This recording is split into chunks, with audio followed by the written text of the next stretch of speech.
समाधि और उसका रहस्य। श्री आशुतोष महाराज जी को एक तरफ चिकित्सा जगत चिकित्सीय रूप से मृत मानता है, तो दूसरी तरफ दुनिया भर में फैले उनके करोड़ों शिष्यों का मानना है कि वे समाधि में हैं और जब उनकी इच्छा होगी वे अपने शरीर में वापस लौट आएंगे। इसलिए उनके शरीर को जस का तस नूर महल आश्रम में शीत वातावरण में संरक्षित रखा गया है। उच्च न्यायालय में भी इस पर काफी बहस हुई। भारतीय इतिहास और शास्त्रों में सिद्ध पुरुषों द्वारा लंबे समय तक अपने शरीर को छोड़कर बाहर निकल जाने और फिर उस शरीर में वापस लौट आने के अनेकों उदाहरण भरे पड़े हैं। दिव्य ज्योति जागृति संस्थान ने उच्च न्यायालय के एकल पीठ के निर्णय को खंडपीठ में चुनौती दी। संस्थान ने अपनी याचिका में कहा कि संविधान में प्रदत्त धार्मिक आस्था के तहत संस्थान को भी समाधि पर अपना पक्ष अदालत में रखने की अनुमति दी जाए। भारतीय संविधान यह अधिकार देता है कि राज्य या अदालत धार्मिक मामलों में तब तक हस्तक्षेप नहीं कर सकती है जब तक कि उससे समाज, कानून व्यवस्था, पर्यावरण या किसी के स्वास्थ्य को कोई खतरा उत्पन्न न हो। इस मामले में चारों ही चीजें प्रभावी नहीं हैं। 22 जनवरी 2014 की रात करीब 11:15 पर अचानक श्री आशुतोष महाराज जी की चेतना अपनी पावन देह का अतिक्रमण कर गई। जांच के बाद डॉक्टरों ने जहां उन्हें मृत घोषित कर दिया, वहीं उनके शिष्यों की माने तो एकाएक चमत्कार होना शुरू हो गया। महाराज जी के शरीर छोड़ने के कुछ घंटों के भीतर ही कनाडा, अमेरिका से लेकर भारत के कोने कोने में उस समय ध्यान में बैठे शिष्यों के अनुभवों में आशुतोष महाराज जी साक्षात प्रकट होने लगे। महाराज जी ने अपने शिष्यों के अनुभव में प्रकट होकर कहा कि वे जालंधर के नूर महल स्थित आश्रम में फोन कर यह बताएं कि महाराज जी लंबी समाधि पर चले गए हैं, इसलिए उनके शरीर का अंतिम संस्कार न करें बल्कि उसे संरक्षित रखें। वे समय आने पर अपने शरीर में वापस लौटेंगे। दुनिया भर से लगातार घनघनाती फोन की घंटियों ने आश्रम प्रबंधकों को किंकर्तव्य विमूढ़ कर दिया। शिष्यों के अनुभवों और कहीं कहीं श्री आशुतोष महाराज जी के साक्षात प्रकट होने की लगातार आती सूचनाओं के बाद दिव्य ज्योति जागृति संस्थान के प्रबंधकों ने अपने गुरु के शरीर को संरक्षित रखने का निर्णय लिया। यह साफ तौर पर आशुतोष महाराज जी एवं उनके लाखों करोड़ों शिष्यों का सामूहिक निर्णय था, न कि केवल दिव्य ज्योति जागृति संस्थान के प्रबंधकों का। श्री आशुतोष महाराज जी ने लंबी समाधि में जाने और लंबी अवधि के लिए अलोप हो जाने जैसी बातें पिछले कई सालों में अलग अलग मौकों पर लगातार कही थी। उस रात भी सैकड़ों शिष्यों के अनुभवों में आकर महाराज जी ने फिर से समाधि में जाने की बात ही प्रकट की, जिसे देखते हुए प्रबंधकों ने अपने गुरु के शरीर को उनके शरीर में वापस आने तक संरक्षित रखने का निर्णय लिया। आशुतोष महाराज जी के शयन कक्ष में ही एक हिमायन डीप फ्रीजर में उनका शरीर संरक्षित रखा गया है। शिष्यों की ध्यान साधना गहन से गहनतर होती जा रही है ताकि महाराज जी शरीर में शीघ्र वापस लौट आए। आश्रम का हर प्रकल्प पूर्ववत उसी तरह से चल रहा है जैसा कि महाराज जी के सामने चला करता था। संस्थान में हर तरफ शांति है, कहीं किसी मन में कोई आशंका नहीं है। शिष्यों की पूरी आस्था है कि जब महाराज जी ने कहा है तो वे निश्चित रूप से शरीर में लौट कर आएंगे। संस्थान हर साल पूरे देश में करीब 55,000 कथा, सत्संग, भजन संध्याएं, आध्यात्मिक कार्यक्रम आदि कराती है। पिछले 2 साल से इन भजन संध्याएं, कार्यशालाएं आदि में उमड़ने वाले अनुयायियों की संख्या लगातार बढ़ रही है, जिसे देखकर साफ लगता है कि शिष्य अपने महाराज जी से कितना प्रेम करते हैं। उन्हें उन पर कितना विश्वास है। उन्हें भरोसा है कि जब महाराज जी समाधि से उठेंगे तो पूरी दुनिया उनके तमस्तक होगी, क्योंकि पतंजलि के योग सूत्र के विभूति पाद में अलौकिक यौगिक क्रियाओं और वेदों उपनिषदों में वर्णित निर्विकल्प अधि को संसार पहली बार साक्षात साकार होते देखेगा। मैंने हठ योग, क्रिया योग, परकाया प्रवेश, आकाश गमन, जल अग्निकांटों योग साधना के बल पर चलने, अणिमा लघिमा आदि पर भारतीय इतिहास, शास्त्र, योग एवं दर्शन पर ढेर सारा साहित्य पढ़ा है, जिससे यह पता चलता है कि हर कालखंड में कोई न कोई योगी सर्वज्ञ, सर्वशक्तिमान और देहातीत हैं।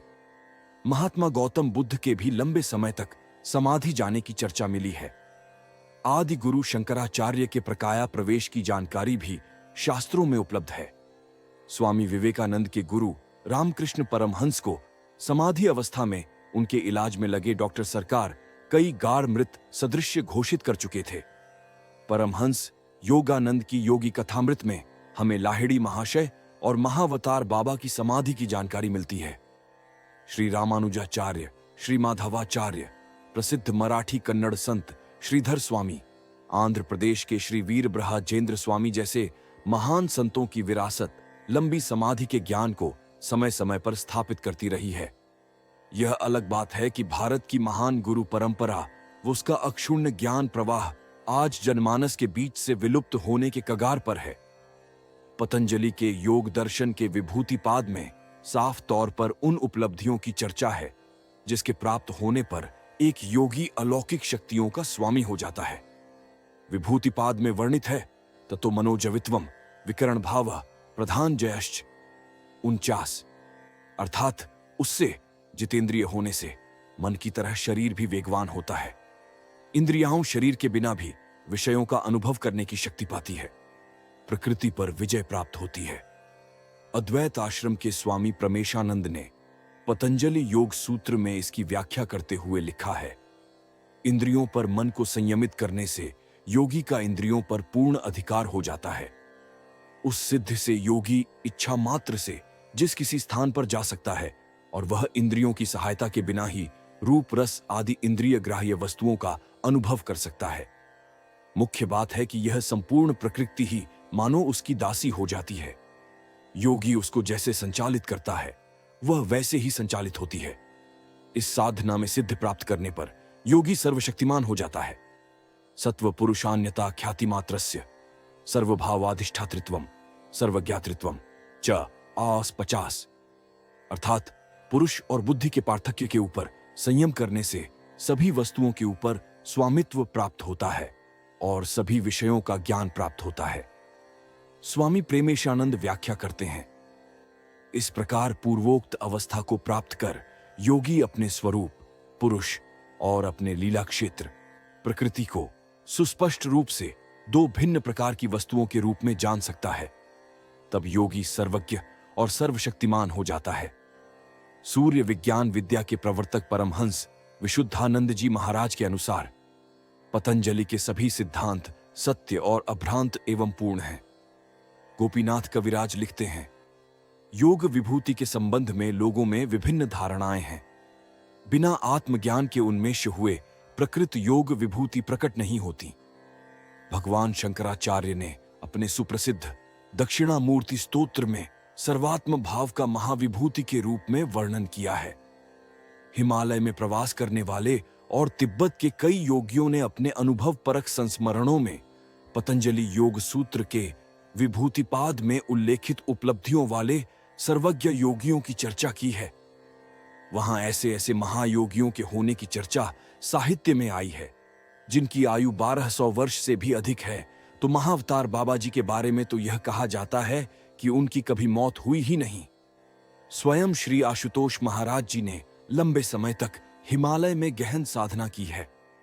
यहां हमें यह याद भी रखना चाहिए कि आशुतोष महाराज जी ने हिमालय के उस हिस्से में प्रवेश कर वर्षों तक साधना की थी जिसे उपनिषद में देवात्मा हिमालय और आधुनिक समय में ज्ञानगंज के नाम से जाना जाता है। देवात्मा हिमालय को भारतीय शास्त्रों में सूक्ष्म और अशरीरी महान आत्माओं का निवास स्थान बताया है। ज्ञानगंज से आधुनिक संसार को परिचित कराने वाले गोपीनाथ शिव ने साधु दर्शन एवं सांग भाग 3 में हंस विशुद्धानंद साज की बात चर्चा करते हुए लिखा है, ऋषियों के कथान पर विश्वास करना बाह्य साध्य साधन योग्यता के अनुसार सब कुछ संभव है।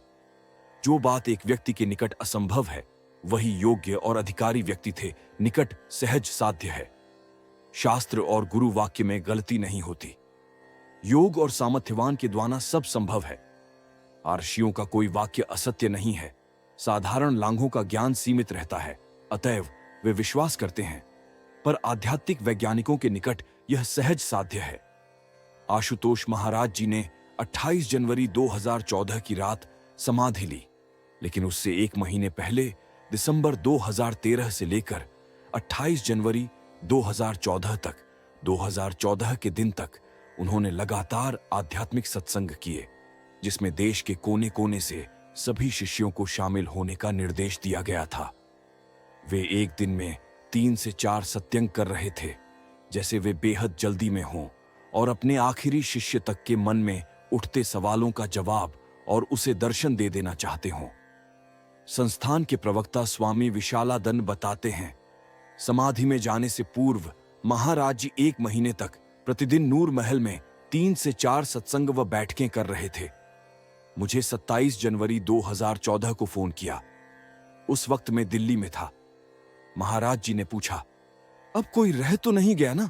देख लो, फिर न कहना कि महाराज जी ने समय नहीं दिया। मैंने कहा, महाराज जी, बस एक छोटा समूह रह गया है, जिसे कल परसों में मैं नूर महल ले आऊंगा। उन्होंने कहा, अब समय नहीं है, उनसे तुम ही बात कर समझा देना।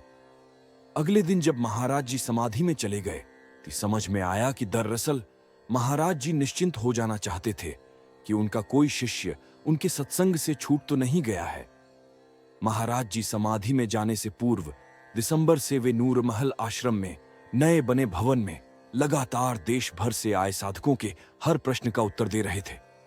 आखिर उस रात हुआ क्या था? आशुतोष महाराज जी अपने शिष्यों के साथ आखिरी बैठक संपन्न कर रात करीब 10:30 पर अपने शयन कक्ष में पहुंचे। अन्य दिनों की भांति भी उस वक्त उनके साथ कई शिष्य थे। महाराज जी ने बिस्तर पर लेटने से पूर्व उन सभी से कहा कि तुम लोग इस कमरे से बाहर जाओ। यह उन लोगों के लिए अचरज भरा था, क्योंकि महाराज जी ने अचानक और एक साथ सभी को अपने कमरे से बाहर जाने को कभी नहीं कहा था। एक सेवादार शिष्य का तो यह नियम ही था कि वे रात भर उनके कमरे में ही सोया करते थे। 1-2 सेवादार बाहर भी रहा करते थे, लेकिन आशुतोष महाराज जी ने सभी साधकों को तो बाहर भेजा ही, उन्हें यह भी कहा कि बाहर के सेवादार को भी साथ ले जाओ। उसके बाद महाराज जी अपने बिस्तर पर लेट गए। रात 11:15 पर जब एक स्वामी जी महाराज जी के कमरे में पहुंचे तो देखा महाराज जी अपने बिस्तर पर लेटे हैं। उन्होंने नजदीक जाकर देखा तो महाराज जी गहरी निंद्रा में उन्हें लगे, पर गौर से देखा तो पाया कि महाराज जी के शरीर में किसी तरह की हरकत नहीं है। उन्होंने नाड़ी परीक्षण किया, तब उन्हें उनमें गति का एहसास नहीं हुआ। वे झट से बाहर आए और एक दूसरे डॉक्टर को बुलवाकर महाराज जी की जांच करने को कहा। उस डॉक्टर ने भी पाया कि महाराज जी के शरीर में स्पंदन नहीं हो रहा है। दूसरी तरफ पंजाब पुलिस के जवान महाराज जी के कमरे के बाहर पहरे पर तैनात थे। आशुतोष महाराज जी ने पंजाब में आतंकवाद को